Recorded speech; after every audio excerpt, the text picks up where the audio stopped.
I never imagined that a simple dinner could unravel my entire marriage. Yet here I am, standing in the doorway of our bedroom, watching my husband, Daniel, shove his belongings into a suitcase with cold determination. My heart pounds so hard I can barely breathe. No matter what I say, no matter how desperately I try to explain, he won't stop. Please, just listen to me, I beg, stepping closer. But he doesn't pause. He grabs another pile of clothes from the dresser, shoving them into his bag without even glancing my way. I already listened, Mia. I saw enough, he says, his voice clipped and controlled, but I can hear the anger simmering beneath the surface. I wasn't doing anything wrong, I say, my voice cracking. It's the truth. Or at least, I thought it was. I believed meeting my ex for dinner was harmless, just a casual catch-up. But now, looking at Daniel, his jaw clenched, his movements stiff, his eyes filled with a mix of disappointment and heartbreak, I realize how naive I was. It all started with a message I never should have responded to. I was at home, scrolling through my phone after a long day, when I saw the notification. A name I hadn't seen in years. Lucas. Hey, stranger. I'm in town for a few days. Would love to catch up over dinner. I hesitated. Lucas was my ex, but there was no bad blood between us. Our relationship hadn't ended in a dramatic explosion, but with a slow, inevitable realization that we weren't meant to last. He was charming, reckless, unpredictable, fun, but never stable. Daniel, on the other hand, was everything Lucas wasn't. Steady, loyal, the kind of man who built a life with you, not just memories. So why did I even consider saying yes?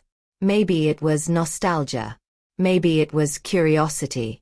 Or maybe deep down, a small part of me wanted to prove something to myself, that I had moved on completely, that seeing Lucas again wouldn't stir up anything.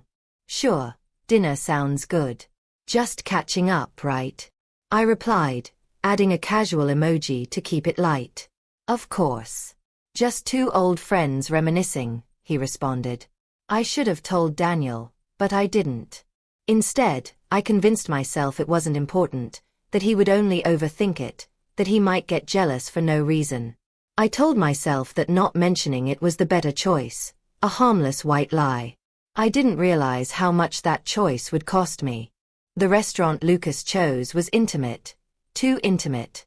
Soft lighting, candles flickering on every table, the kind of place you'd go for an anniversary dinner, not a platonic reunion. I felt a little uneasy as I slid into my seat, but Lucas, ever the charmer, immediately made me laugh with a joke about how ridiculous we used to be. For the first half hour, everything was innocent enough. We talked about work, old friends, the places we'd traveled since we last saw each other. But then, as the night went on, Lucas leaned in closer, his voice growing softer, more personal. You look amazing, Mia, he said suddenly, his eyes lingering on mine in a way that made my stomach tighten. I forced a small laugh, brushing it off. Thanks. So do you. He reached across the table, his fingers lightly grazing my wrist. You know, even now I still think about us sometimes. That's when I felt it, the heavy, sinking sensation in my stomach. This was a mistake.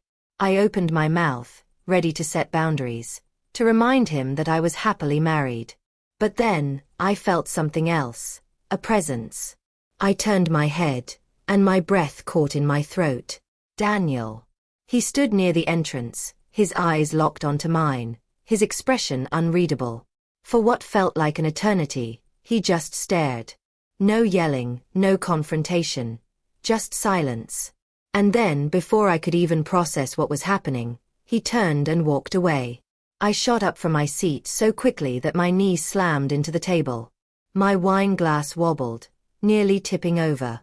I have to go, I muttered, barely noticing the confusion on Lucas's face as I grabbed my bag and rushed out of the restaurant. By the time I got home, Daniel was already in the bedroom, tossing clothes into a suitcase. My heart sank. Daniel, please, just let me explain, I said, my voice trembling as I stepped closer. He didn't even look at me. Explain what? That you had a secret dinner with your ex? That you let him touch you? His voice was eerily calm, but I could hear the hurt simmering beneath the surface. I swallowed hard. I should have told you. I know that now. But I wasn't hiding anything. I just didn't want you to be upset over nothing. Daniel let out a bitter laugh. Nothing. You think what I saw was nothing. He finally turned to face me, his eyes dark with disappointment. I trusted you, Mia. And you sat there, letting him flirt with you like I didn't even exist. I opened my mouth to argue, to tell him it wasn't like that, but the words stuck in my throat. Because deep down, I knew the truth.